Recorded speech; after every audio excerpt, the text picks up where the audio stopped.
दुखी दमयंती का कुमार कुमारी को कुंडनपुर भेजना। वृद्धश्मुनि कहते हैं, राजन, तदनंतर दमयंती ने देखा कि पुण्य श्लोक महाराज नल उन्मत्त की भांति द्युत क्रीड़ा में आसक्त हैं। वह स्वयं सावधान थी।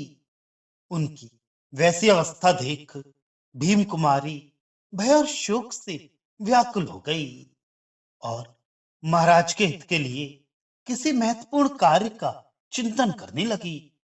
उसके मन में यह आशंका हो गई कि राजा पर बहुत बड़ा कष्ट आने वाला है। वह उनका प्रिय एवं हित करना चाहती थी।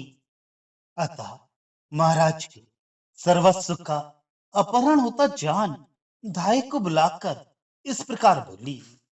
उसकी धाय का नाम बृहस्पति था। वह अत्यंत यशस्वी और परिचर्या के कार्य में निपुण थी। समस्त कार्यों के साधन में कुशल, हितैषणी, अनुरागली और मधुर भाषणी थी। दमयंती ने उससे कहा, बृहस्पति, तुम मंत्रियों के पास जाओ तथा राजा नल की आज्ञा से उन्हें बुला लाओ। फिर उन्हें यह बताओ कि अमुक अमुक द्रव्य हारा जा चुका है और अमुक धन अभी अवशिष्ट है। तब वे सब मंत्री राजा नल का आदेश जानकर हमारा अहोभाग्य है ऐसा कहते हुए नल के पास आई। वे सारी मंत्री आदि प्रकृतियां दूसरी बार राजद्वार पर उपस्थित हुई। दमयंती ने इसकी सूचना महाराज नल को दी, परंतु उन्होंने इस बात का अभिनंदन नहीं किया। पति को अपनी बात का प्रसन्नता पूर्वक उत्तर देते ना देख दमयंती लज्जित हो पुनः महल के भीतर चली गई। वहां फिर उसने सुना कि सारे पासे लगातार पुण्य श्लोक राजा नल के विपरीत पढ़ रहे हैं और उनका सर्वस्व अपहृत हो रहा है। तब उसने पुनः ढाई से कहा, बृहस्पति, फिर राजा नल की आज्ञा से जाओ और वाषणी सूत को बुला लाओ। कल्याणी, एक बहुत बड़ा कार्य उपस्थित हुआ है। भृतसेना ने दमयंती की बात सुनकर विश्वसनीय पुरुषों द्वारा वाषणी को बुलाया। तब अनिंद स्वभाव वाली और देश काल को जानने वाली भीम कुमारी दमयंती ने वाषणी को मधुर वाणी में सांत्वना देते हुए यह समयोचित बात कही।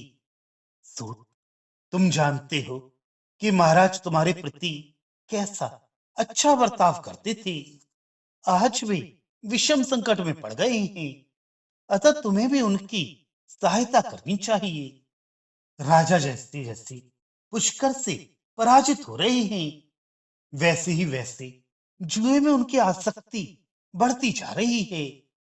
जैसे पुष्कर के पास से उसकी इच्छा के अनुसार पढ़ रहे हैं, वैसे ही नल के पास से विपरीत पढ़ते देखे जा रहे हैं। वे सुहृदों और सज्जनों के वचन अच्छी तरह नहीं सुनते हैं। जुए ने उन्हें ऐसा मोहित कर रखा है कि इस समय वे मेरी बात का भी आदर नहीं कर रहे हैं।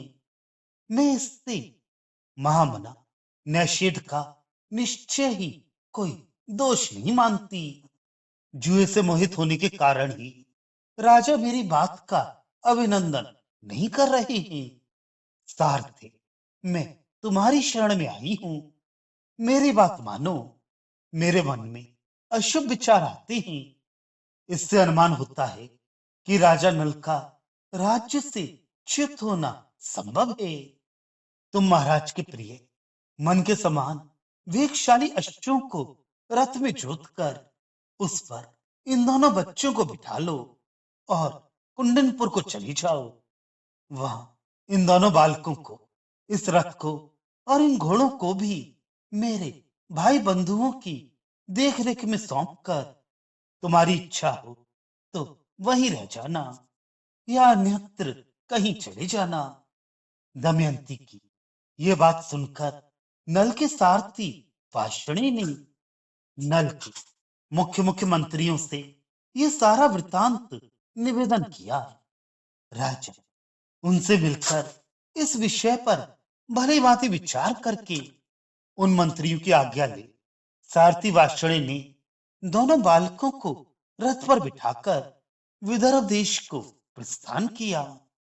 वहां पहुंचकर उसने घोड़ों को, उस शेष रथ को तथा उस बालिका इंद्रसेना को एवं राजकुमार इंद्रसेन को वहीं रख दिया तथा राजा भीम से विदा ले आर्तभाव से राजा नल की दुर्दशा के लिए शोक करता हुआ घूमता घामता अयोध्या नगरी में चला गया। युधिष्ठिर वह अत्यंत दुखी हो राजा ऋतुपर्ण की सेवा में उपस्थित हुआ और उनका सारथी बनकर जीविका चलाने लगा।